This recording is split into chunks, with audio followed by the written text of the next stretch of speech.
exciting. Yes. I think so. So many awards coming in. Boy, I don't even go to the mailbox. I stopped counting them. I mean, how can you? Yeah. Chris Kelly, BB Shea, right here at Press Time. I just got this. The Rolling Stones have announced they're going out on tour. They've got that new song, Angry. Yeah. The new album is Hackney Diamonds. Right.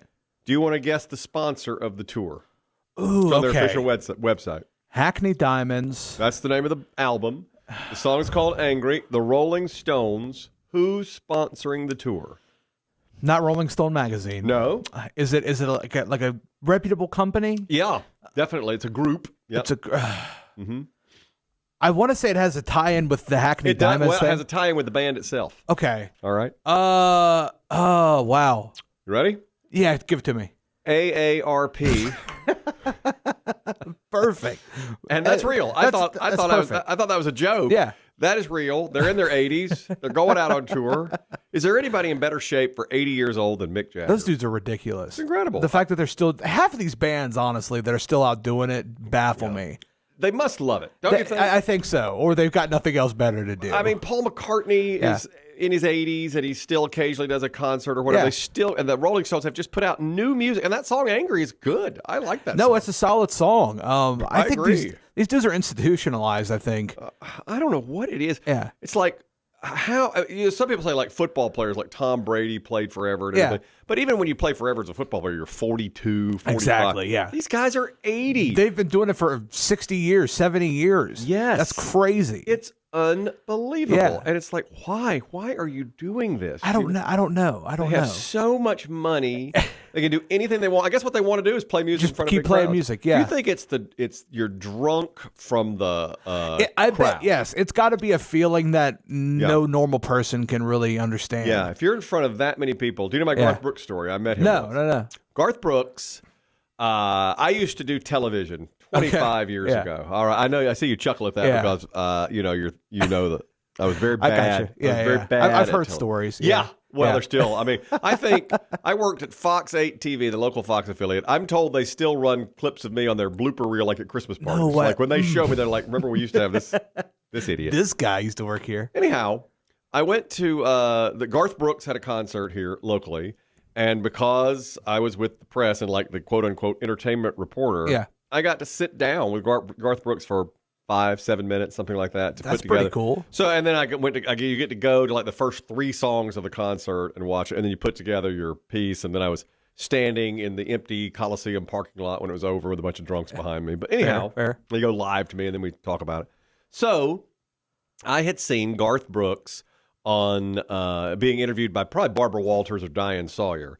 And she said, Garth Brooks is he like has this far off stare, like a weird guy, Yeah. And either Diane Sawyer, I think it was Barbara Walters, said, "What's it like to be on stage in front of 80,000 people, and they're at your beck and call? You're at your whim." And he looked off and he goes, "It's like great sex. It's like this amazing sex, and it's the moment of completion when you finish the song, and it's that same feeling, and you're just done." So. Year and a half later, all right. Yeah. Year and a half later, I have him sitting in the bowels of the LJVM Coliseum, and all these other guys are waiting to interview him. I'm sitting at a little table with him, and he sits down. Very nice. And I know what the answer is going to be. I'm going to ask this question because I know what the answer is going to be. That's how we're going to close it, you know. And I said, "Garth, what's it like?" This is my closer. To be in front of 80, 85,000 people and have them at your whim. Every move you make, they mimic, and it's just, you have that kind of control. And he goes, "It's great, obviously." Big difference between you and Barbara Walters. I guess. Yeah. Don't you think that's it? But wouldn't you But that's a huge difference than great sex. And that's cool, don't you think? Of course. Yeah. I mean, but why of course I know it's cool. I want a damn analogy, man. I knew. I've already seen this play. He knew he wasn't going to give it to you. I guess he did. He knew he wasn't going to give it to you. When you do, it's funny. You do people. I've interviewed a few celebrities here and there, and they don't care. When you do a radio, if you're our level, you do radio or podcast or whatever. I interviewed Chris Rock, and he couldn't have cared less. Really? I mean, he was in a hotel room. I really thought it was unprofessional. He was asleep, but the interview was scheduled. His people schedule it. We called him, and He didn't even, I mean, he barely could speak. He was so incoherent. George Foreman took another call. He's like, hang on, man. I got something to do. Put the phone down. But no, that's always weird to me because, you know, I watch videos of celebrities like being interviewed, and a lot of the times they just seem out of it. And I'm like, these people are taking time out of their day to talk to you. Don't you want to like liven it up just a little bit? I mean, I know they do 100 interviews. Yeah. I get it. And they don't like doing press and all that stuff. But when they bring it for Diane Sawyer or Howard Stern, like, can you give me a little something? Absolutely. You know, just I act like you want to be here. Act a little bit. Fake it till you make it. And you don't have to do the long off stare. It's like sex, but give me something. Give me a little something. Give me a clip. I couldn't, when he said it, I said, and then of course, I say, so Garth Brooks says, great, what do you expect? I said, it might be a little like sex. And of course, then all the other reporters and Garth's like, ooh, no, man, what do you know? What you weirdo? What is this weirdo? This interview's over. He moves on to do Channel 12. You know, it's like, this interview is over. That's it. Terrible. Get me out of Winston-Salem. I'm out of here. Exactly. But anyhow, Stones and the AARP. I'd go see that show. I've seen them once. I thought they were good. I was impressed. How much longer do you really think they have? This may is this the last one? Gotta be it. They're 80. But no, I feel like if it was the last one, they'd say this is the last one. Well, probably. Yeah. Because that's like Aerosmith is on their final tour. Eagles. The Eagles are on their final tour, which I don't believe it. You don't? They'll come back and do something. I think the Eagles, because Glenn Fry died. But of course, the Stones had a guy die too. Yeah, I mean, exactly. In fact, many bands have guys die, but not to that level of success. I don't know why any of these guys do it. Who was it?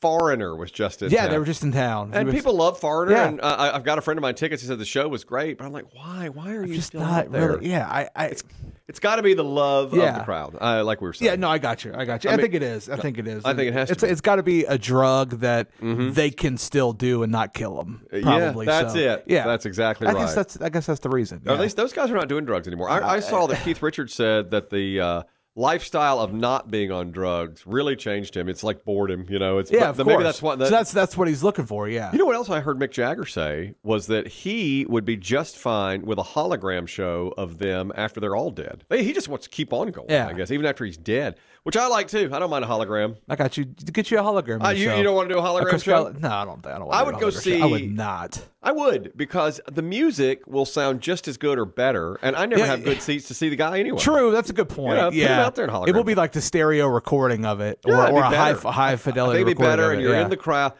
You're in the crowd, and there's a bunch of people that love Prince or Michael Jackson, whoever's dead, you know, and you can go out there and see him. Or Mick Jagger I think part of the mystique is even if you're not close to them, they're still there. Yeah, you know what I'm saying? Yeah. Like even though I'm not, that's the guy. I mean, I want a greatly reduced ticket price. Yeah, for sure, absolutely. It better not be that much. Yeah, They'll still probably charge $300 for it. You know what I'm doing today? And I just read this thing online. Like, is this normal or would you never ever do it? I'm wearing a hoodie without a T-shirt. Would you ever do that? This is nothing but only hoodie. if I'm gonna go out of the house and come right back. If I got to go to the store, come right back.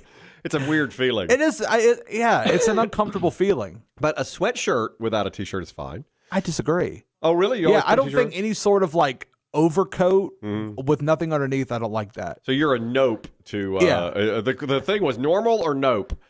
Hoodie without T-shirt. And I'm a nope, but today I don't know. Yeah, I figure I'm only sharing space with BB Shea. Right. I mean, it doesn't bother me. I knew it wouldn't. You know, you wouldn't even know really if I until you said it. So I put it now on. I'm weirded out about it. Exactly. That's all I'm going to be thinking about the rest of the podcast. Yeah. Let me ask you another question. We recently did this on the radio show, and it drew a lot of interest. Okay, you have a paperclip. All right, I give you a paperclip. You have 5 minutes to hide it somewhere in your house. After you're done, the FBI gets to come in, and they have 24 hours to search for it. If they don't find it, you win $1 million. Where would you hide your paperclip? That's a tough question. That is a very tough question. Somebody said if you open the refrigerator door, like in the hinge, if there's a little hole, you can hide it in there. Yeah. Because their metal detector detects metal, but it's the refrigerator. Yeah, true. I got you. I'd maybe like try to hide it like in like side of a couch cushion. I feel like they'll tear that apart. I watch a lot of movies. But like in a little, like just... Tiny. And then again, if they find another paperclip, how do they know it's that paperclip? There's going to only be one paperclip. Fair enough. Yeah, that's it. It's the only one. I don't know. I don't... It's tough. It's almost impossible. Maybe like in the drain or something like that. Like tape it inside a drain or something. Say that. Put it in the drain, but will they take the pipes out of the sink? Well, they got 24 hours, so they'll probably dismantle that house. And you have 5 minutes. Yeah. In movies I've watched, the FBI dismantles the house. Yeah. When they search it, they dismantle. Where would you hide it? I didn't know. Somebody, said, do you know there are little sticker things that you put on the wall and then you hang a picture on it? So you put it behind the sticker and stick it to the wall and the hook and then hang something lightweight on it. Are they going to pull every single one of those? What do they call them? Like the I know exactly. Adhesive hanger thing. Yeah. My wife loves those things. Yeah. Maybe. That's a possibility. I don't know. I'd maybe swallow it. Well, you can't. It's got to be in your house somewhere. I'm in my house. Well, you're going to be out of the house. Okay. You have to put it in the house, and then you have to leave, and they get 24 hours. So that's a tough one. To me, that was a good one. The one on the hook. Yeah, that was good. Yeah, I thought that was pretty good. I did something the other day. I've got a take. You have a hot take. I never have hot takes. I have a take. Yeah. I think you're going to like my take. I don't think you're going to agree with my take, though. All right, yeah. I watched Titanic the other night. Oh, have you ever seen it before? I had seen it before, but for some reason I just felt it's the best movie ever made. You think it's the best? I do. I think it's the best movie ever made.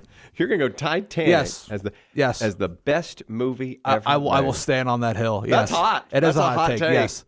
I will stand on that hill. I love it. I think it's the best love story ever put on screen. Yeah.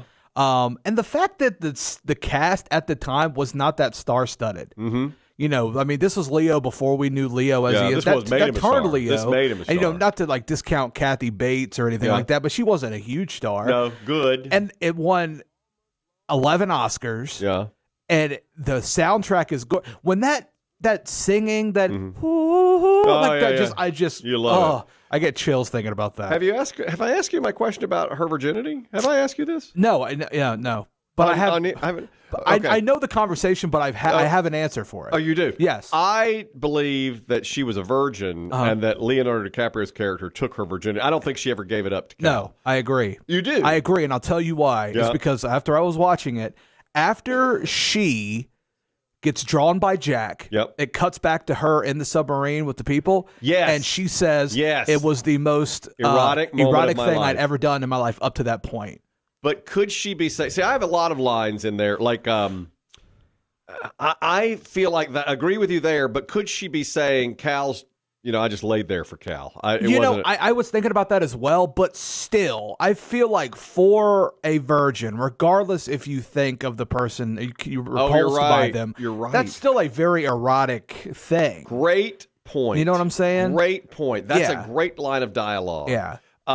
There is a moment where it's right when he knocks all the stuff off the table, Cal, and she said, "I'm your fiance," and he goes, "My fiance, and by rights, my wife, if not yet in practice, if it in such." So I think when he says "not yet in practice," or he says like "not yet in practice," if not in practice, but by law, yeah. But see, when I heard that line, I think that was just a power statement. Yeah. That now, even though you're my fiance and not by law, you're my wife, regardless, you're going to listen to what I say. I do too. I really think that's what that line was about. I think they do little things to tell you she's yet to give it up to Cal because she can't stand him. Yeah, absolutely. And she's doing it. And I think he wanted this romantic trip where he gives her the diamond and everything across the ocean because they're going to get married to be the first time. And even so, even with the erotic line, she didn't know Jack before she got on the boat. No. You know what I'm saying? So she had to have liked Cal at least a little bit. I don't think so. It was arranged. I feel like there was a point in time where she was kind of like, okay, this guy maybe be the one. I don't think it was an all-out hatred from the get-go. Well, I don't know about hatred, but I don't think... See, I think her mother pushed her into that marriage for money. Yeah. Because they didn't have much money left. Yeah. That's that scene. Yeah. And I think she just had to go along with it because she was 17. What else was she going to do? It's 1912. True. And then, I'll tell you what, she lived her whole life because she never saw her mother again. No. She let everybody go. Yeah. Because of what Jack said to her. She only knew him for 36 hours. And isn't that wild, Does too? it bother you? See, putting it all in perspective like that, like she went on a cruise with her fiance, met some homeless dude, and just left him after 3 days. Like, that's pretty wild, don't you think?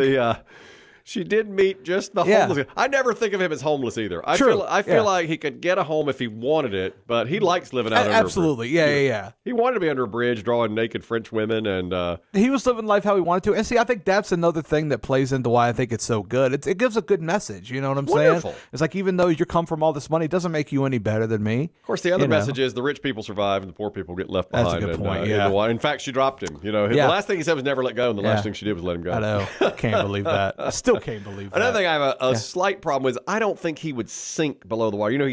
Everybody else is floating. Yeah. And he just went right back. Or maybe it's because he's not wearing a life jacket. Everybody else I think he was, because he gave Rose his life jacket. Yeah. But still, don't you think he would have floated a little bit? I think so. I think he would have floated for a while. But, what are you going to do? I've always thought, to see if you like my theory on this, but I know it's not right. Mm-hmm.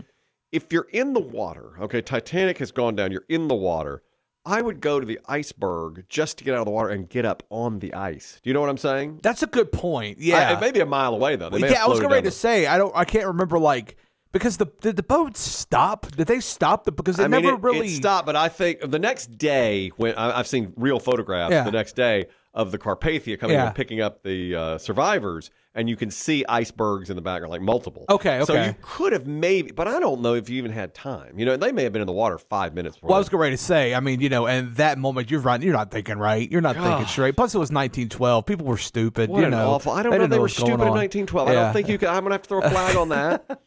I don't think just because it was 1912, people are stupid. That's a good point. I had to argue with my son about that the other day. Yeah. He said best baseball player of all time. I said Babe Ruth. Uh-huh. He said, "Oh, come on, he's not as good as and some."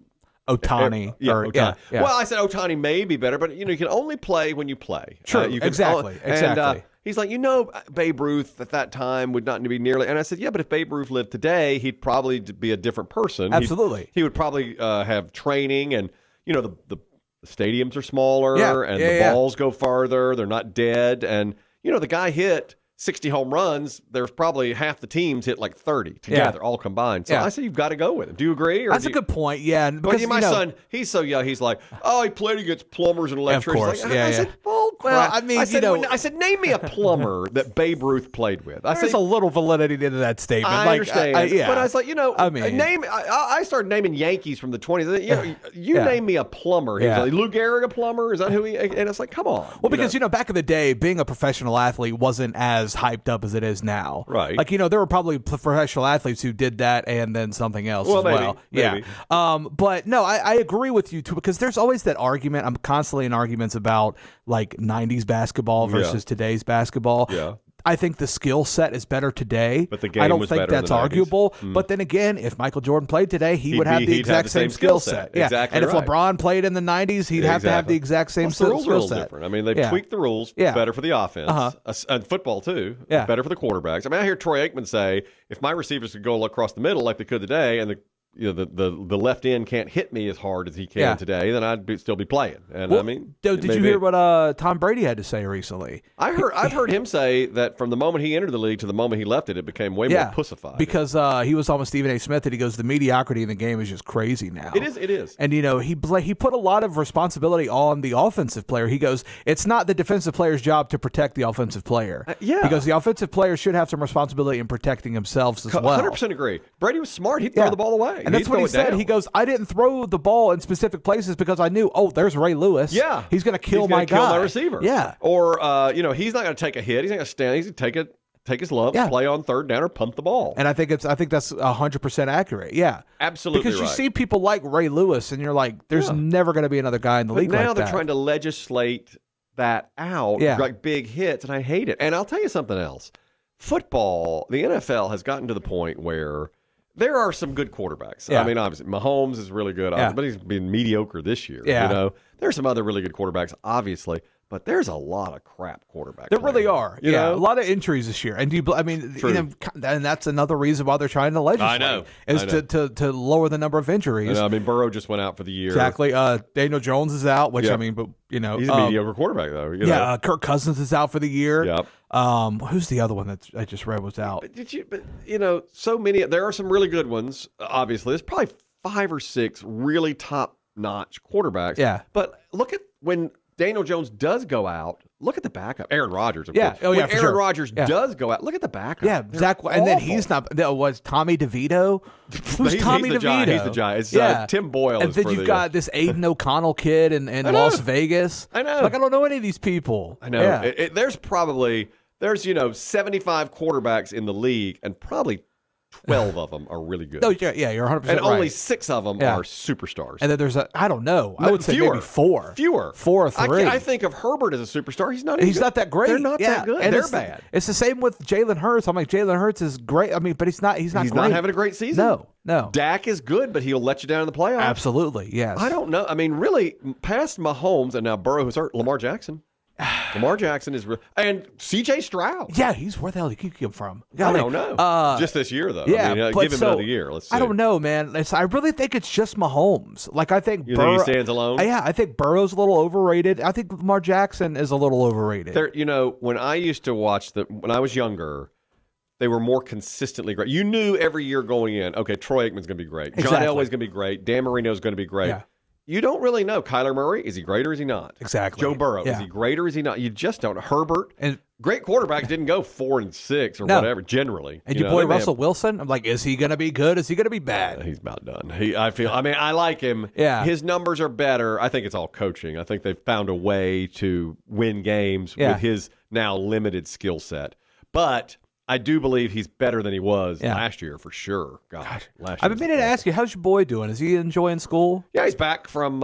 He's on break right now. He's on break. Well, just for a quick holiday break. We're over Thanksgiving as we record this, and he's doing pretty well. Let me ask you this. This is about school. In fact, I should read this email. Okay. Now, with school like this, when you were in school, we just got an email from his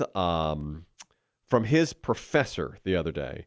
And she was talking about what we're doing for the final exam. And the final exam can be taken. Here it is. I have the exact email. The final exam will be completed online via one particular site, Learner. I'm sorry.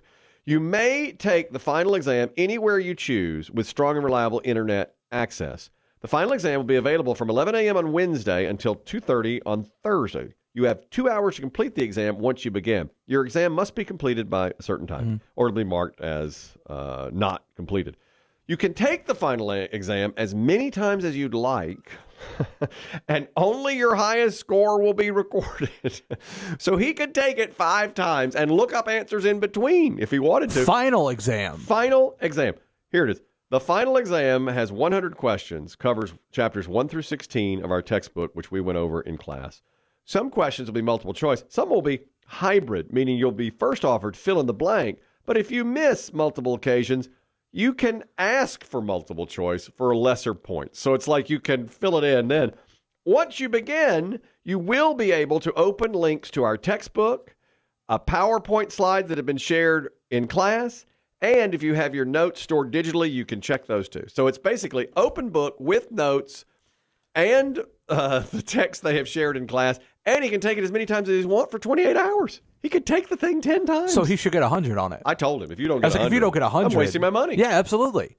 I've never seen anything like that. What class is this for? It's psychology. It's a psychology class. What's the point of the final exam? I don't know. Why not just have a project or something? Why don't you just give him 100? Yeah, because here's my thing. If it's the same 100 questions over and over again, which I'm assuming it is. It is.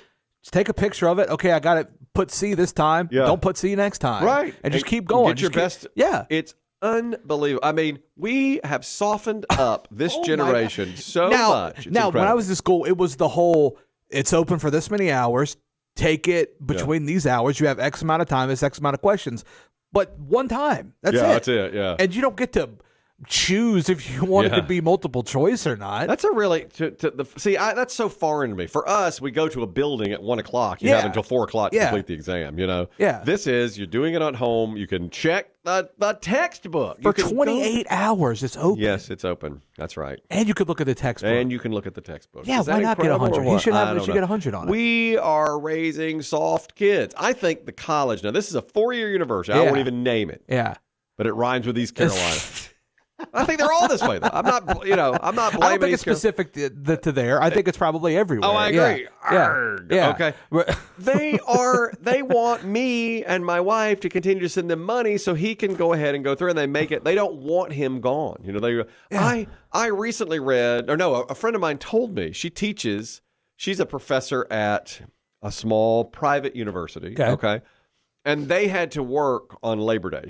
I saw her at the gym, and it was Labor Day. Yeah. And she goes, well, I don't have the day off. I have to go back to school. I said, you don't have the day off for Labor Day. And they don't give the kids the day off because they found that early in the year, if they let them have the day off and they went home, many of them didn't come back. Really? And they can't lose that money. They've got, that's money that... Are colleges struggling right now? I don't think they're struggling, but I think they've become much more about, I think 50 years ago is here's higher education. Here's how you get to a better salary for yourself, better career. But now I think they're really in it for profit. I think it's all about that profit. makes sense, as is everybody. Yeah, right. Now, I will say, this whole I feel like the millennials were the first generation that was lied to our entire lives. How you said that to me before. I know that you could go to college and get it. Absolutely. You go to college, you buy a house. I did all That's that. all gone.